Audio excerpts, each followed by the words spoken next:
Apple invented basically the technology of a touch screen, put it in a cell phone, and in 22 months killed Ericsson's cell phone in the business and Nokia.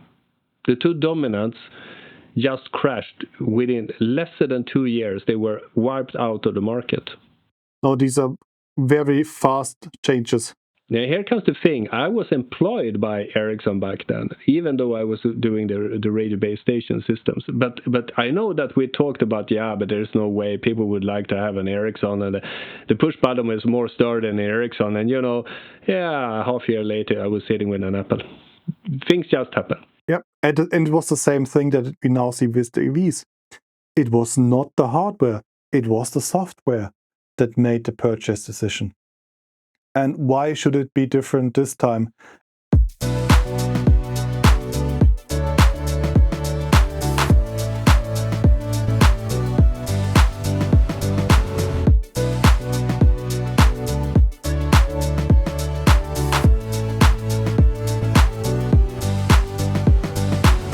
Hello and welcome to a new episode of the Gold Casting podcast. Today's episode is a special one made for you. We have been talking a lot of what we think is happening in the die casting industry. Today we're going to present facts, figures, and equations leading to calculated results that we think is showing the future of their industry. So our ambition is to show you open data with references, so you can draw your own conclusions if you like. You can also call us and tell us that we're wrong or right, or give us some other information to use in these calculations. We are a little bit stunned by the results ourselves, so we are happy to interact with you, dear listener. Any ideas, any data set, any questions? Questions are important in this matter because we're discussing the future here. So call us, text us, email us, and we will definitely listen very carefully on what you have to say. Absolutely. Before we start, first of all, we have to excuse ourselves by everyone just listening to the audio version, because now today, as you presented, we discuss a lot of statistics and graphs, and not seeing them can be a bit tricky. So if you have the possibility, please go on YouTube, because then we can show you all the graphs we're talking about. So this is about how many shots will it be to be sold, or the demand from the car industry until 2030, meaning 5 years from now, or less than 5 years from now. Number one in the data point, which is of course the driving force here, is how many cars will be produced around the globe. And to help us out with this, we are using data from an institute called ACAE, which is a strong source in this. What they are saying and what they are proposing is that we had a very difficult decline, I would say, around the COVID-19. And then the global car production in the world started to grow again.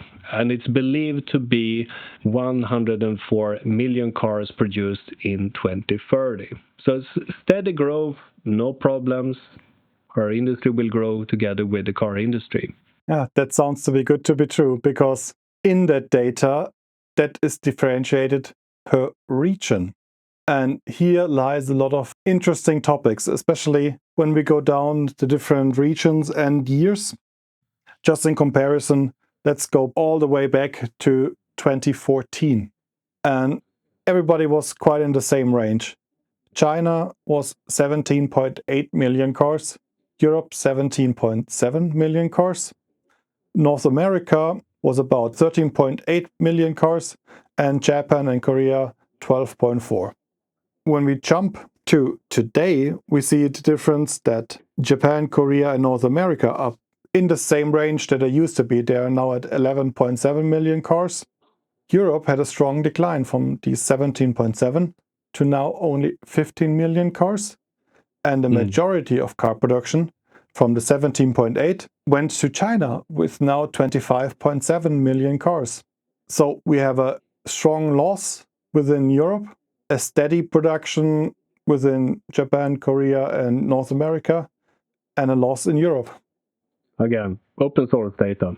So we are going to have a result discussion about this. We are going to analyze this further. But, dear listener, this is so big. So we are planning other episodes for you where we will go region by region. The first region that will be analyzed in more detail when it comes to the demand of castings will be Europe, because, we're European. We understand that a little bit faster.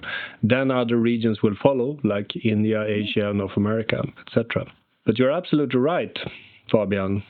Europe is definitely lagging, even if the global volume of cars produced is increasing. So, Also, I left out one data point in between when we look at the peak years for European production, which was 2017, 2018, where we had around 19.3 or 19 million cars produced. Now, today, even after the increase after the COVID-19 crash, we're still at 15.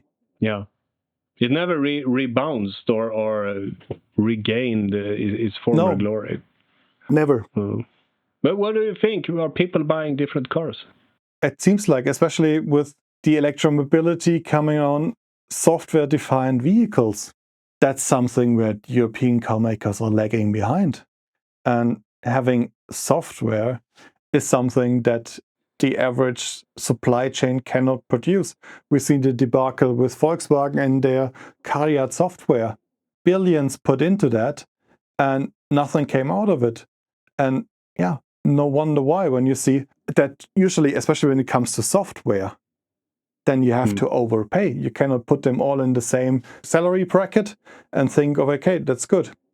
When you see that they are paying around 65 to 70,000 euros for a programmer, in comparison, Microsoft, Google, in the same city, pay between 150 and 180,000 euros per year. And you only get that bottom percentage that wasn't good enough for these tech companies. And then you run it like you would buy a casting, and you cannot run software development like you run a supply chain, because you're too inflexible to adjust your process. And you see it now. They stopped the whole company, bought Rivian to use their software. And that was quite a few people put it together with increasingly crazy salaries. But these few people made that. Yeah, which leads us to the next thing, which is very important for this equation. What kind of car will we buy? And on top level, we're speaking, will people buy an ICE or will they buy a EV? And the reason why we're so interested in this is, of course, the number of castings in an ICE versus an EV. Looking at the graph that you can see, you have seen this around for many, many years now. This is the prediction where the battery cars, EVs, will be like 50-50 somewhere, I would say 2027. Do we believe this? Well, there are two strange things here. One is that the majority of the analysts has always proven wrong, being too negative when it comes to the growth of the electrical vehicles sold in the market.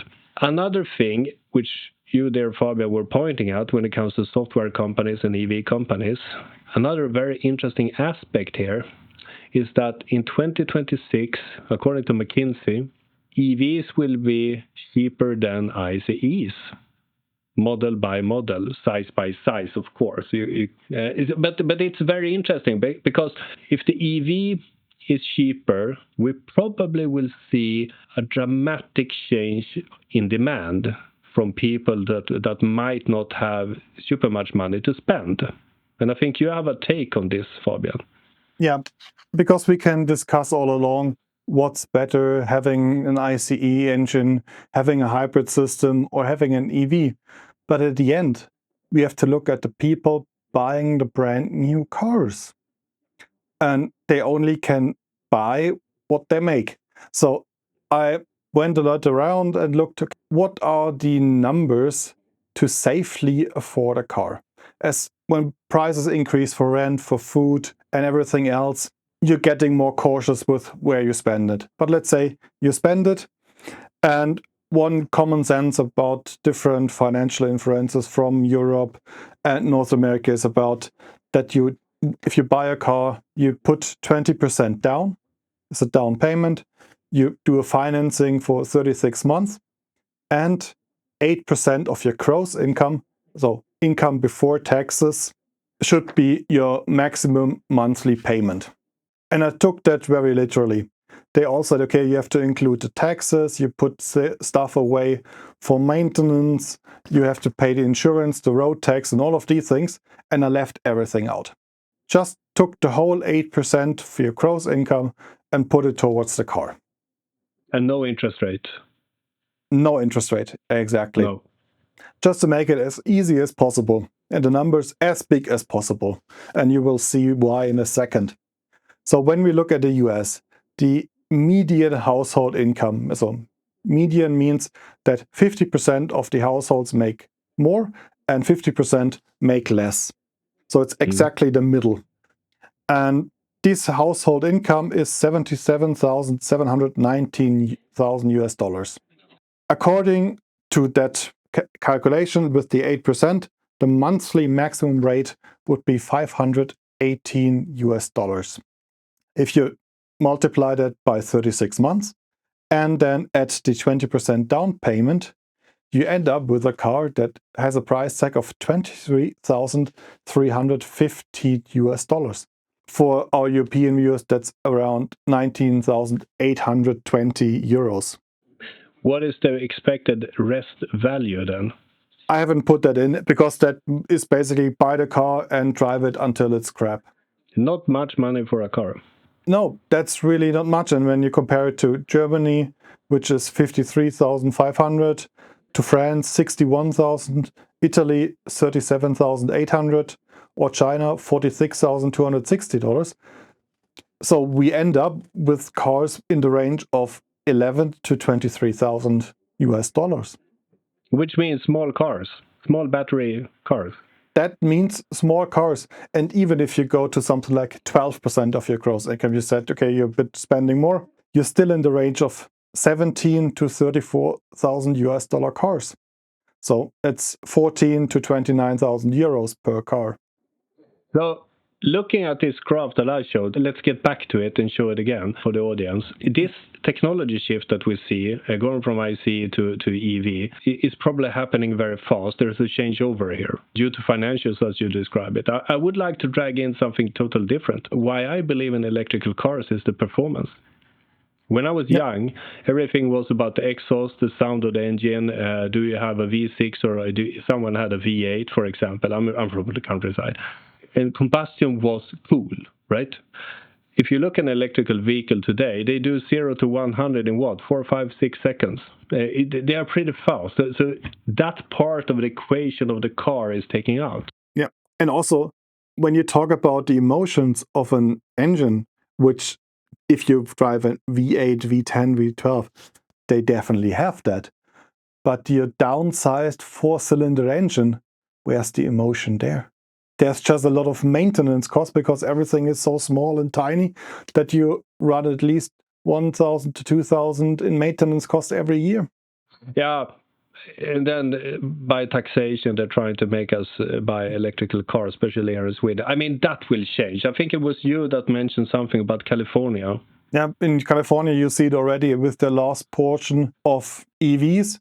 And in the US, usually the road tax is paid via the fuel. So on the fuel, there's tax added, that tax pays for the road. Yeah, the Californian budget is missing a lot of tax money because more and more EVs don't use any petrol.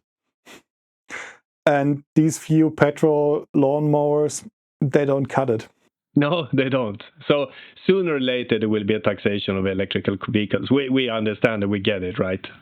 But still, maintenance. Yeah, or some other type of road financing. Yeah, it will happen. We probably are looking at a very quick changeover, like, going from a normal cell phone to a smartphone, going from the ice box cupboard to the refrigerator, going from paper and pen to personal computer. I mean, those things took 5 years. This is happening maybe within 3-4 years, but I still believe they will actually happen very fast. Yeah, it's not a decision like, okay, EVs are cool today, I'm throwing away my old car and buy an EV. No, it will be more like, okay, we're now at the end of life, our maintenance bill is higher than the car is worth. What do we do? And then you do your calculation, you end up in the numbers that I have, and then you see, okay, what car is out there for that amount? usually you will end up with a used car, which doesn't have any impact on the cars produced. But if you want to buy a new one, for example, a Volkswagen Golf, that starts now at somewhere around 40,000 euros. That's way out of your league, which used to be the go-to car for everybody. Impossible to do. It was the start of the car owning career, I would say. Exactly. In a way, and we have to look at the cars also. If you look at why youngsters like EVs, my parents, probably yours too, the car was a symbol of freedom. They were the first generation that can afford a decent car, I would say. They can go on vacation not worrying that the thing will break down around the corner all the time and all these things. My generation, it was an extreme status symbol. Who had the biggest engine, the coolest car? Did you have air condition? I mean, I'm that old actually. Servo drive, all these things came. Safety came. You had a cool looking car. And also, to add with your generation, as I remember from my dad and the parents of all my friends, usually that was the car our dads drove were company cars. Which companies still do that? No, that's becoming harsh. But what I was getting to, the younger generation, if you say, okay, do we want to buy this and it will scream, you are sending out carbon dioxide, right or wrong, they will say, no, that's not cool. I can have a battery car. It's making 0 to 100 in 4.5 seconds anyway. I don't need that. So infotainment system. And the interesting thing is that, again, this McKinsey study that I read doing this script and doing the research for this, it was stated that in Asia, I think it was China, 50% of the car owners valued the ADA, meaning Advanced Driver Assistance, self-driving system, quality as factor number 1 when choosing a new car.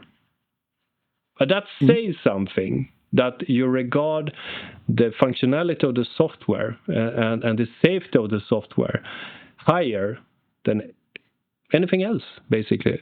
Every second buyer is reasoning this way in China. And I don't think we're that different from Chinese people when it comes to new stuff like self-driving cars. I think we do have a bit more reservation on that and have less traffic jams where you're just going with 5 kilometers per hour towards work.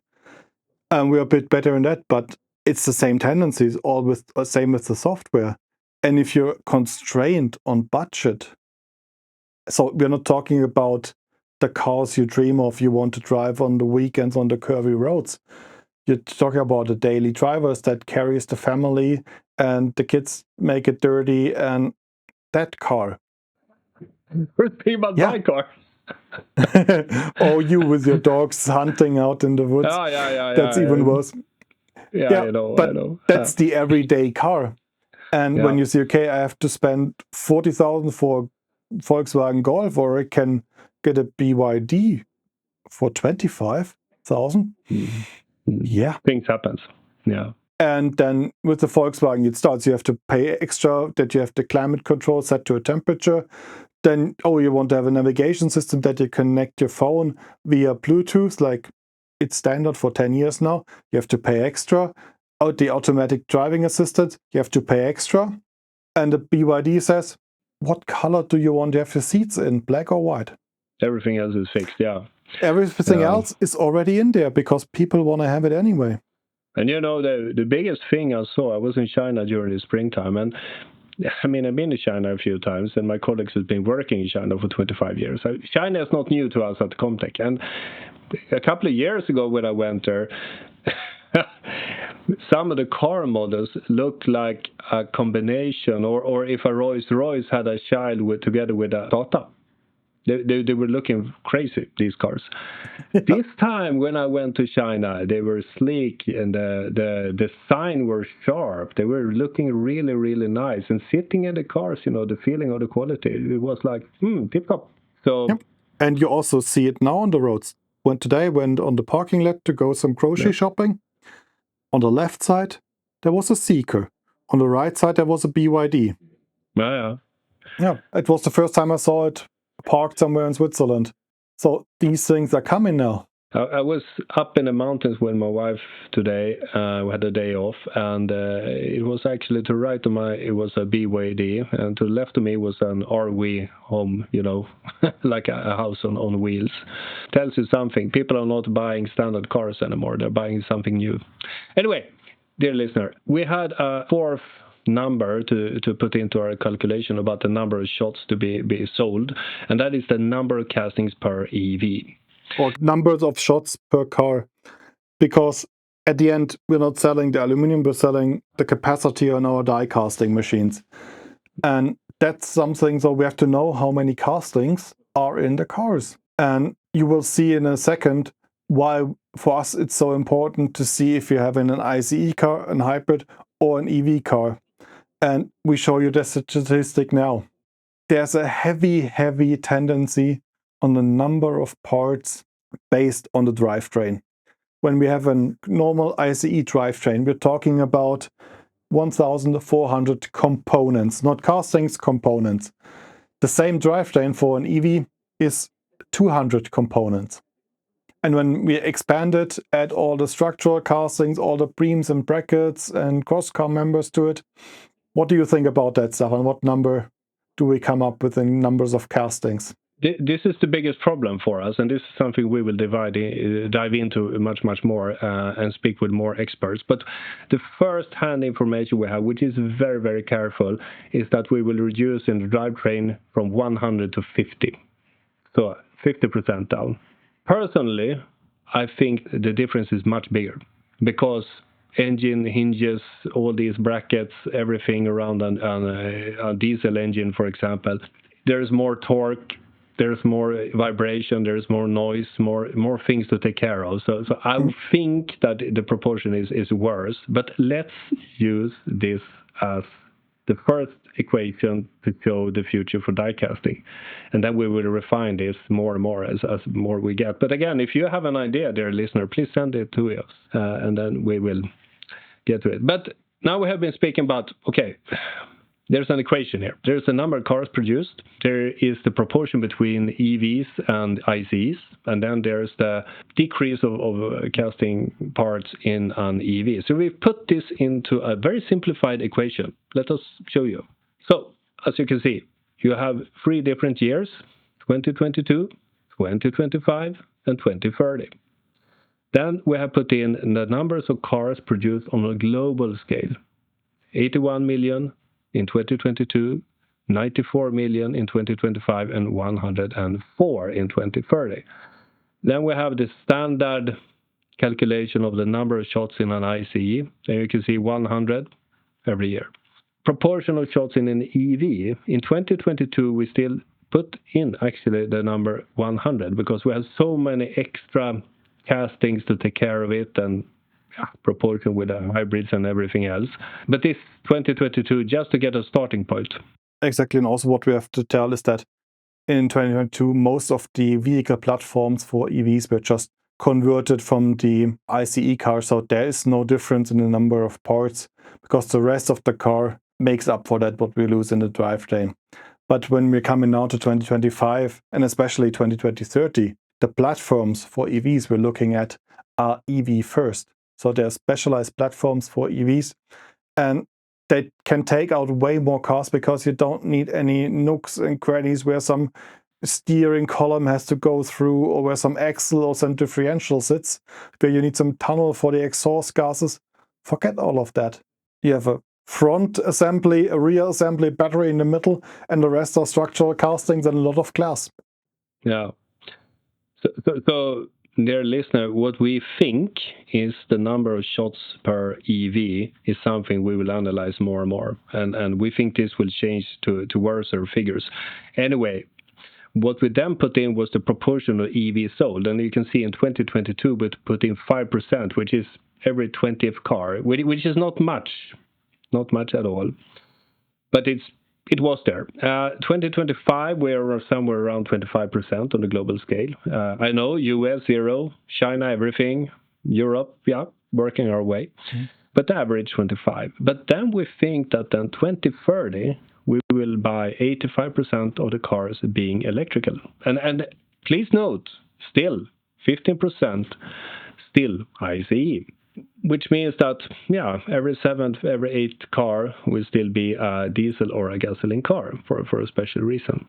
Now, putting all this together, as you can see, the number of shots is then decreasing rapidly from 2025 to 2030, meaning in 5 years we see a decrease of something around 26%.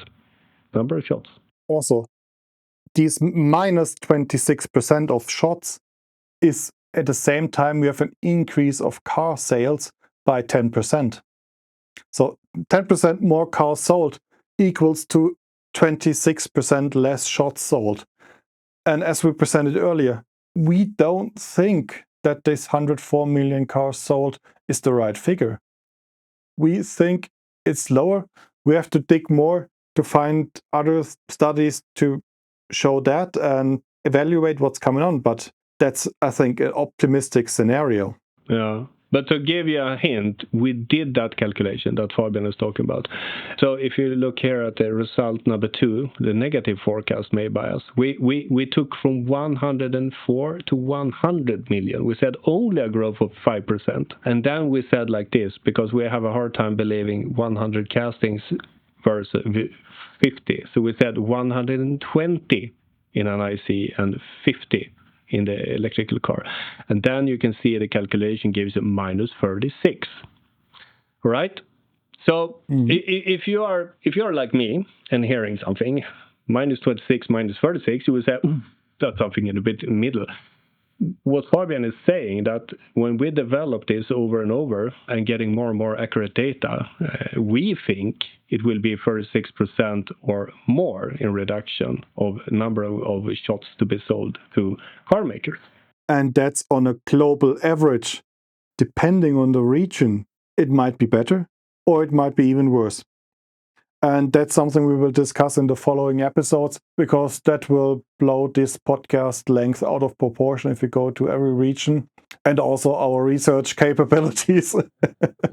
No, we have a day job. Now, but the interesting thing or a sad thing is we can leave out a cliffhanger. We have done the calculation for Europe, and it looks really bad in Europe. But let us figure out the figures, let us do our homework, and then we'll present it a few weeks after this podcast, and you'll see a follow-up on Europe. So, summary and discussion. Fabian, what do we say? I think our key message that we've had in several podcasts, we just have to repeat, the time to wait for your customers is over. Now it's time to secure your pipeline, because when you look at the most foundries, for the next 1, 2, 3 years, they have a certain portfolio there, but afterwards it drastically drops off. So you still have some time to go, but now is the time to get in new products, to lock them in. Yeah, that's one thing. You have to be in the EV race. I agree with you, and the same. I'm throwing around this McKinsey report all the time, but in that you can read also that the value add in Europe for the car production is pretty high. It's like 80-90%. When it comes to electrical cars, it is only 60s, 70s. So there's a drop here. But I need to analyze this more, because I think it's because the battery is so very, very expensive. Yeah, and the battery is not made in Europe. As usually when it was before, that the engine was the one where you really could show the engineering work, where you could make the money on, because it's hard to copy. And the fuel tank, that's a commodity product. Today, it's the other way around. An electric engine is a commodity product, but the fuel tank, the battery, that's where the money is. And welding together a battery housing is not making you the money. It's how to make the cells and how to get the capacity and have the capacity for a long time. And these batteries, they are bought from Korea, from China, from Japan, and not developed in Europe or in North America. No, we lost that. But I would like to throw in some evidence or signs that we think this is happening already. And the first thing we can look at is that we see Volkswagen, Volvo Cars, BMW, others, the first half-year reports. Not super nice to read that they're losing ground in North America, in Asia, everywhere else than Europe. So this is a sign of something. Then I have some friends, believe it or not, they're selling aluminum. And they were a little bit surprised during the winter and spring this year that all of a sudden they see sales guys from aluminum producers far south coming up to Scandinavia chasing small lots and pushing the price down to zero margin, basically. And that tells me that people are selling less aluminum. We also see a bigger export of secondary alloys to Asia, actually, from Europe, which is pretty interesting. But I think the most important point, we feel smart having made this calculation, but we are not the first ones.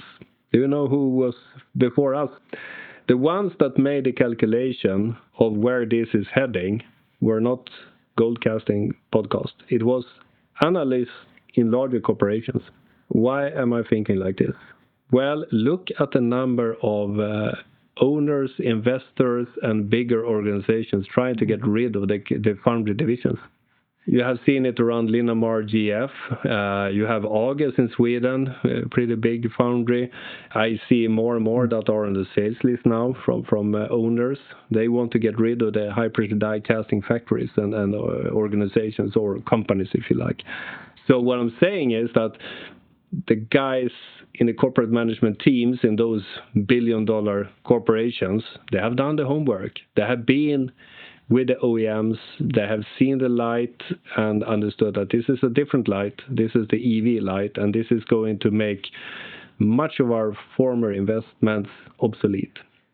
So they try to kick it out as quick as possible. Now I think it's too late to do that stunt, but we saw it happening in 2023, 2024, 2025. If we can put out 3-4 statistics that are publicly available and put them together in one calculation, the ones that are deciding on a strategic level which companies to sell, which OEM is going in which direction, and can talk about it, which we cannot talk about what is under NDAs and all of these things. These are all public figures. So there are a lot of people that have a bit of a forerunning. But I think in the public eye, we are the first one combining all these figures. Yeah, that because might be. I think that should be the work of the foundry organizations, but they are still discussing about energy prices when in a few years they don't need any energy because there's nothing to produce. No. That's a little bit drastic, but before going into psychology changes, because I think we need to touch base on do we dare to believe and all that. What will happen? Well, if you look, Johannes Messer has done a terrific work. He has shown the world many times now a graph that high-pressure die casting was a straight line of growth from 1967 to Dieselgate, and then it started to oscillate like this. And he has really explained these things for us. But what he's also showing is that most of the foundries out there, they have very little money. They have been running on very, very small margins for many, many years. They are a little bit underinvested, understaffed. I would say 70% of them are up to 8-9 die casting machines. So I mean, pretty small entities. What happens if you have a very lean, low profit industry, and then you in 5 years time you take out 26 to 36 number of shots, which equals directly to your turnover? What will actually happen? And I would say we are looking into a situation with a great crisis in the die casting industry, especially in Europe. Because what it costs you to operate a die casting machine, that's quite stable. That doesn't really matter how much you produce on it. You have a bit of a fluctuation in energy cost. The aluminium, of course, is a cost factor, but you just pass it on to your customers. So you're very quickly in the deep red figures. Yeah. The building, the machine, the investment, the people standing around it, that's the same if you do one part or 10,000 parts per day. That's the bitter truth. And take away 26 to 36% over the course of 4 or 5 years. And this is the scary thing, because 4 or 5 years might sound long if you're dealing and wheeling with software. But I mean, in die casting, it's not even a platform life length. It's quick, it's fast. And most of the platforms, according to all the projects I'm sitting in, which is a considerable number, under NDA, but I can say like this, I would say average, they are introduced in 2027. That's where you have it. They changed 2027. And yeah, That's soon. That is soon, yeah. I mean, how long from discussion and RFQ in the car industry until you can start to invoice? It's typically a 36 months travel. Yeah, also what we heard from some tool maker, I think Ben Jung wrote an article about that for the tool makers, tier 1, having now the payment terms 6 months after a green light pass of the part in serious production. So that's basically tool makers become banks, because that's more than a year they have to wait for the money, for the tool steel and everything. And it's totally crazy. Yeah. And the other thing is, for a tool maker, you have to do so much engineering work to do a proper quote to be on the right price point. You cannot just, do like this and hope for the best. Because if you do a too bad calculation, you lose money. If you do a too high calculation, you don't get the business. So they have done a lot of engineer work before the RFQ. So they are more than a year away from getting paid for what they're doing. So it should say Heck and Becker Tools it takes you Bank. even more time until they get paid. And that's also something. You need the local tool makers, because in comparison, the Chinese tool makers, they're not that much more cheaper anymore. But the ones that are local, that help you in the next development cycle when it comes to these platforms 2027 and onwards. Yeah, someone made a calculation that it's needed 1,000 gigacasting tools in the world from 2027 and onwards per year. But yeah, 100 but million then cars, it's probably calculated with all the machines out there and ordered at full production capabilities, which we're not seeing. No, but if it's 500 or 1,500, it's still a great number. Anyway, yeah. Let's before we get to the interesting questions, do we dare to believe in those numbers? Do we think this is just naive, or are we just stupid here? But I think this is about psychology and to embrace what's happening, to see it with clear eyes. And let us give you some examples in the world, what happened in the world before. And again, Apple invented basically technology of a touch screen, put it in a cell phone, and in 22 months killed Ericsson's cell phone in the business and Nokia. The two dominants just crashed within less than 2 years. They were wiped out of the market. Now, these are very fast changes. Now, here comes the thing. I was employed by Ericsson back then, even though I was doing the radio base station systems. But I know that we talked about, but there's no way people would like to have an Ericsson, and the push button is more sturdy than Ericsson. And half a year later, I was sitting with an Apple. Things just happen. Yep, and it was the same thing that we now see with the EVs. It was not the hardware, it was the software that made the purchase decision. And why should it be different this time? And even if with these numbers, and it's not minus 36% or minus 50%, it's not that worse. But if we're getting in that direction, it's better to prepare for the worst than just hoping that everything will continue, which it doesn't. If you look at the situation in Europe today, and then you say, okay, guys, you did a error in the calculation, it's only minus 10%. I mean, that's bad enough. That is totally bad enough. So, but I'm coming back to it. The PC, the personal computer. I mean, when I started to work, we had one central computer, and then we were running around with a pen and paper, basically, in the steel plant where I was working in 1994, by the way. So yes, I'm an old guy. And the interesting thing is that then we used that computer, and you did a lot of stuff, and then the PC started to come there in the, I would say, 92, 93. And really started to become really good in 95 and onwards. I mean, how many functionalities in our society hasn't died because of the PC? In Sweden, we had a big company doing mechanical calculators. They died. They had their own football team, like Volkswagen. We had a number of people actually surviving on doing these helpers, and then everybody had a PC. So if you look from like 1995 and onwards, when this was a mainstream product, they all died. They did. But what happened is that with that development, new things came to light and new jobs were created. And that's something what the Foundry industry has to do now, to find these new applications to compensate for the volumes or shut the doors. Either way, the time for hope and prayers is over. Yeah. And again, my favorite, once in this world, 100 years ago, people bought big cubes of ice, put in the cupboard, and then they had the ham and the jello and the butter on them because it was a cool place. Okay, and then someone actually invented a refrigerator, and the rest is history. But it's very interesting when you read books about it, how the ice industry actually tried to, start to use uniforms and gave discounts on meat, and even had doctors writing articles about the how hazardous it was to have food in the refrigerator. It will kill you and give you cancer, basically. Uh, but I mean, after 5 years, people realized, okay, we don't get sick because we don't have so many bacteria in our food. It's cheap because the food is lasting longer. And boom, 5 years later, pretty much everybody had a refrigerator from the start. So, yeah, these things happen. So if you don't believe us, you can go back even further. Do you know what the world's biggest industry in 1903 was? No. Whaling. It was most revenue was generated by whaling. Hunting whales for the oil, for the intestines and for the fat to power all the candles and the lights worldwide. Do you know when that industry died? When someone found oil in Saudi Arabia. Yeah, when they start using oil and found a process to use it, and it was 1905.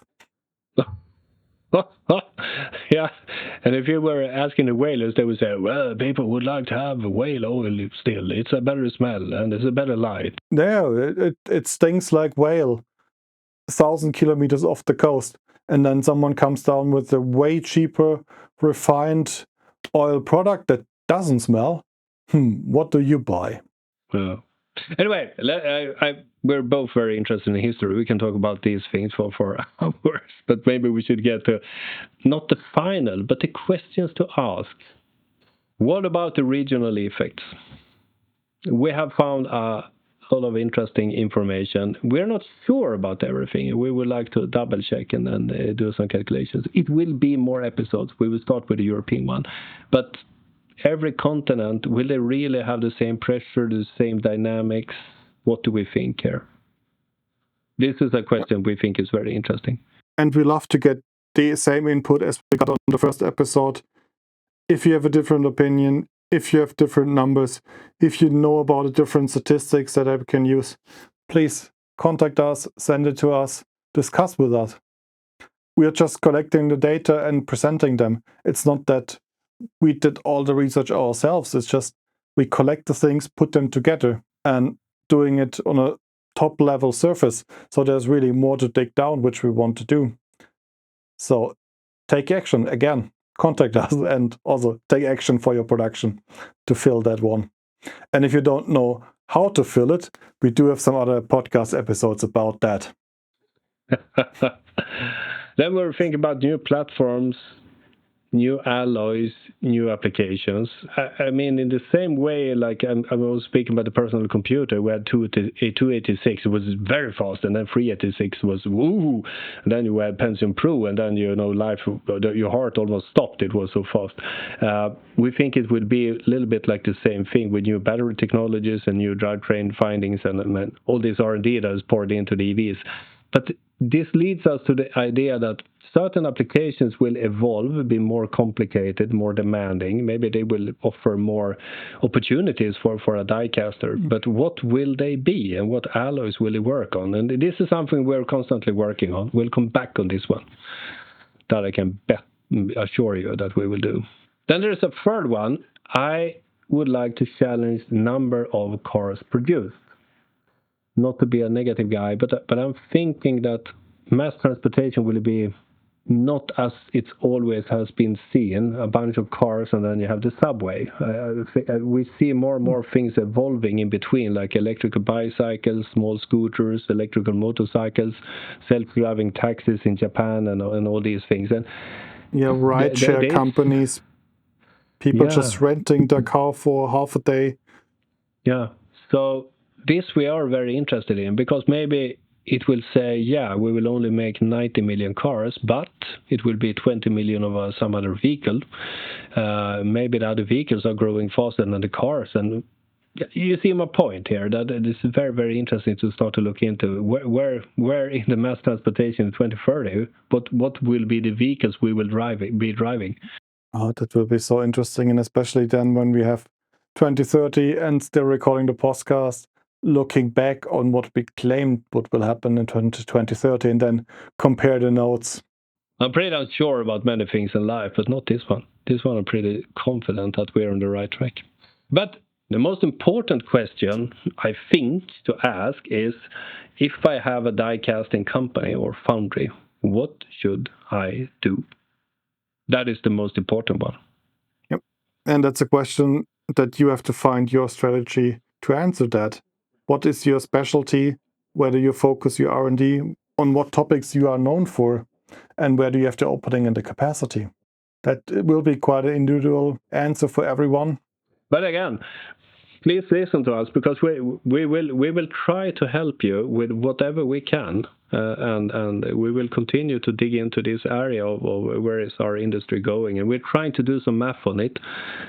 We will try to do some more, to be more precise, to maybe to some small extent help you in the decisions you're facing. We don't know with these decisions, but maybe we can help you. So thank you very much for listening. I must admit, we have understood where this was going. We have seen some of the signs. Now we start to make calculations. We're a little bit terrified by them. We're a little bit off, more, I don't know how to describe it. We will do more. We will refine them. But please reach out to us and tell us what you think, or give your piece to the puzzle. So thank you for listening. Thank you for listening. Don't forget to subscribe to see the follow-ups when we dig down in each region. And then we hear us in the next episode. Bye. Farväl. Hej.